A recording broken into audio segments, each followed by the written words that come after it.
यह कहानी दुनिया की सबसे खतरनाक और पुरानी रंजिश की है। एक ऐसी दुश्मनी जिसने आधी दुनिया की किस्मत और पूरी दुनिया की अर्थव्यवस्था को हिलाकर रख दिया।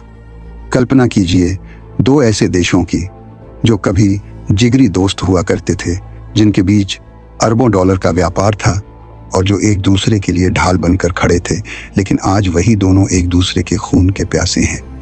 यह दास्तां है अमेरिका और ईरान की। यह सिर्फ सरहदों की जंग नहीं है, बल्कि यह कहानी है काले सोने यानी तेल के लालच की, सीक्रेट सर्विस CIA के खौफनाक ऑपरेशनों की, रातों रात पलटती सत्ताओं की और एक ऐसी इस्लामी क्रांति की जिसने समूचे मिडिल ईस्ट का भूगोल बदल दिया। 1953 के उस काले दिन से लेकर जब एक लोकतांत्रिक प्रधानमंत्री को सरेआम उखाड़ फेंका गया, 1979 के उस मंजर तक जब अमेरिकी राजनयिकों को 444 दिनों तक बंधक बनाकर रखा गया। यह नफरत का वो अंतहीन सिलसिला है जो आज 2026 में परमाणु बम की दहलीज पर खड़ा है। क्या यह सिर्फ सियासत है या फिर वर्चस्व की वो आग जिसमें आज पूरी दुनिया झुलसने को तैयार है? इस खूनी रंजिश को समझने के लिए हमें आज से करीब 125 साल पीछे जाना होगा। उस दौर में जब ईरान को फारस कहा जाता था। 1908 का वो सा था जब ईरान की रेतीली जमीन से पहली बार काला सोना यानी तेल उबलकर बाहर आया। उस वक्त ईरानियों को अंदाजा भी नहीं था कि उनकी जमीन से निकला यह तेल उनकी तरक्की का रास्ता नहीं, बल्कि बर्बादी की इबारत लिखेगा। ब्रिटेन की एंग्लो पर्शियन ऑयल कंपनी, जिसे आज हम BP के नाम से जानते हैं, ने ईरान के तेल पर कब्जा कर लिया। मंजर यह था कि ईरान के लोग फटेहाली में जी रहे थे और उनके तेल से लंदन की गलियां रोशन हो रही थीं।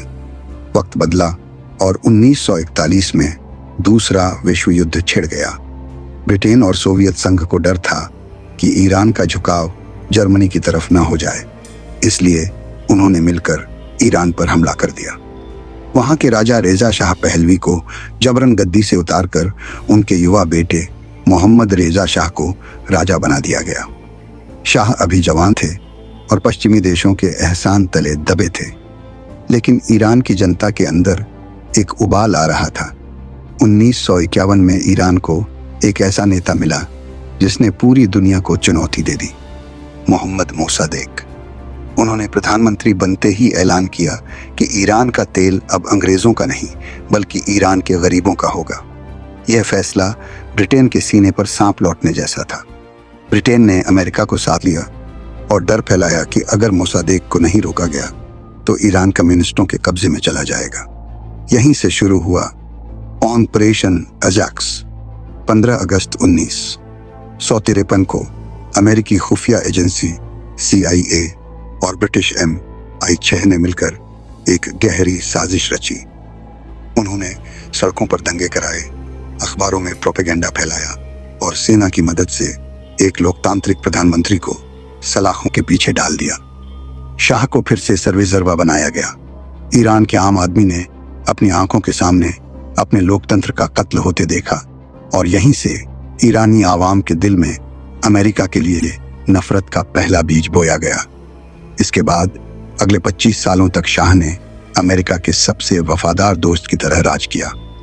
अमेरिका ने उन्हें आधुनिक हथियार दिए, यहाँ तक कि परमाणु रिएक्टर बनाने की तकनीक भी दी। शाह ने व्हाइट रिवॉल्यूशन के जरिए ईरान को पश्चिमी रंग में रंगना चाहा, लेकिन उन्होंने धर्म और परंपराओं को नजरअंदाज कर दिया। शाह की खूंखार गुप्त पुलिस सावाक लोगों को उठाकर ले जाती और टॉर्चर करती। जनता का गुस्सा एक ज्वालामुखी की तरह फट रहा था और इस गुस्से को आवाज दी अयातुल्ला रूहुल्लाह खुमैनी ने। 1979 का वो साल आया जब ईरान की धरती हिल गई। शाह को देश छोड़कर भागना पड़ा और 1 फरवरी 1979 को खुमैनी जब निर्वासन से लौटे तो लाखों लोगों ने उनका स्वागत किया। ईरान रातों रात एक इस्लामिक देश बन गया। दुश्मनी तब और गहरी हो गई जब 4 नवंबर 1979 को ईरानी छात्रों ने तेहरान में अमेरिकी दूतावास पर हमला कर दिया और 42 अमेरिकियों को बंधक बना लिया। पूरे 444 दिनों तक अमेरिका की साख पूरी दुनिया के सामने नीलाम होती रही। अमेरिका ने अपने सैनिकों को बचाने के लिए ऑपरेशन ईगल क्लॉ चलाया, लेकिन रेगिस्तान में उठते धूल के गुबार ने उनके हेलीकॉप्टर क्रैश करा दिए और 8 अमेरिकी सैनिक मारे गए। यह अमेरिका के लिए एक ऐसी जिल्लत थी जिसे वो कभी नहीं भूला। इसके बाद अमेरिका ने ईरान को तबाह करने के लिए इराक के तानाशाह सद्दाम हुसैन का इस्तेमाल किया।